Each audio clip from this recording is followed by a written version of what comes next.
The letter to the Hebrews. The author of this letter is anonymous, and people have wondered for a long time whether Paul wrote it or maybe one of his co-workers like Barnabas or Apollos, but really we just don't know. In chapter 2, we discover that the author had a first-hand relationship with the disciples who were themselves around Jesus, so we know that this letter is anchored in the teaching of the apostles. We also don't know who the audience of this letter was or even where they lived. The author knows them really well, and he assumes that they have a thorough knowledge of the Old Testament scriptures, especially the storyline of the first 5 books of the Bible, the Torah, about how Abraham's family became the nation of Israel, about how Moses led them out of slavery in Egypt to Mount Sinai, where they received the Torah and they made a covenant with God, where they built the tabernacle, where the priests offered sacrifices, and also about how they wandered through the wilderness on their way to the Promised Land. The author just expects that the readers know all of the details about these stories, and so most likely the audience is made up of Jewish Christians. That's where the name of the letter comes from. We also have clues from chapter 10 that this church community was facing persecution and even imprisonment because of their association with Jesus. Some in the community were walking away from Jesus and abandoning the faith altogether. And this explains the purpose and the structure of this letter. First, there's a short introduction, which is followed by 4 sections where the author compares and contrasts Jesus with key people and events from Israel's history. Jesus is first compared with angels in the Torah, second with Moses and the Promised Land, third with priests and Melchizedek, and lastly with the sacrifices in the covenant. And the author has 2 main goals in all of these contrasts. The first goal is to elevate Jesus as superior to anyone or anything else, showing that Jesus is worthy of all their trust and devotion. But his second goal is this: it's to challenge the readers to remain faithful to Jesus despite persecution. So in every section, he includes a strong warning not to abandon Jesus. So let's dive in now and see how this all unfolds. The elevation of Jesus begins in the opening sentence of the introduction. In the past, God spoke to our ancestors in many different ways, but in these last days, he has spoken to us in his Son. So the author's saying that Jesus is superior to all of the previous ways that God has revealed himself to Israel. He then makes this astounding claim that Jesus is the radiance of God's glory and the exact imprint of God's nature. These metaphors are making the closest possible identification between Jesus and God. So Jesus is what the rays of light are to the sun, or Jesus is what the wax impression is to the signet ring. For this author, there is no God apart from Jesus. Jesus is God become human as the Son. And it's this elevated view of Jesus that's then explored throughout the rest of the letter. In the first section, the author compares Jesus with angels, which might strike you as kind of odd, like why angels? In Jewish tradition, it was taught, based on Deuteronomy chapter 33, verse 2, that the Torah and the words of God were delivered to Moses at Mount Sinai by angels. And so by saying that Jesus is superior to angels, the author is claiming that Jesus and his message of good news are superior to all previous messengers of God's word. And so the first warning flows from this very point. If Israel was called to pay attention to the Torah that was delivered by angels, how much more should we pay attention to the message that was announced by the Son of God?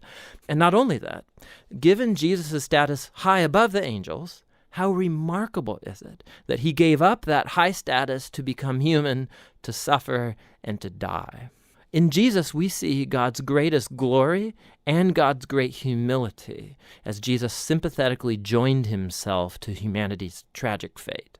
In chapters 3 and 4, the author moves on to argue that Jesus is superior to Moses, who led the people of Israel through the wilderness and built the tabernacle. Jesus is also the leader of God's people, but in him we see not the builder of just a tent, but of all creation.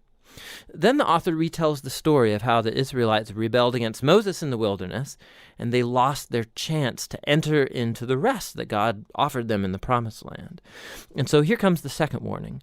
If Jesus is greater than Moses, how much higher are the stakes if we rebel against him? We also are in a wilderness-like environment where we have to trust God for the future rest in God's new creation. So let's make sure that we don't rebel like Israel did in the wilderness and lose out on God's gracious offer to enter his new creation. In chapters 5 through 7, the author then compares Jesus with Israel's priests that come from the line of Aaron. Their role was to represent Israel before God and to offer sacrifices that atoned for or covered over the sins of the people. But, he points out, the priests were themselves morally flawed people, and so they constantly had to offer sacrifices for their own sins as well as for everybody else's. Something more was needed. And so he then argues that Jesus was that something more. He's the ultimate priest. But Jesus did not come from the line of Aaron. Rather, Jesus was a priest in the order of Melchizedek, that mysterious priest king from ancient Jerusalem, and he appears in the stories about Abraham. We also find in Psalm 110 that the Messianic king from the line of David will be a priest in the order of Melchizedek. So the author's whole point is this. Jesus is the ultimate priest king. He's morally flawless, he's eternally available for his people, and so he's superior to any other mediator between God and humans. And thus comes his warning in this section.